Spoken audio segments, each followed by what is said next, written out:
Muslimat Kota Batam yang saya cintai, tentu pernyataan sikap perlu kita sampaikan kepada saudara-saudara kita di Palestina bahwa kita mendukung setiap perjuangan mereka.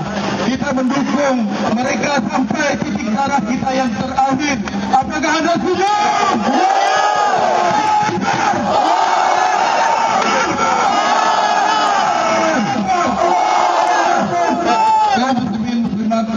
Yang saya cintai, sebagai tentunya dukungan kita kepada umat Islam yang ada di Palestina dan juga mengutuk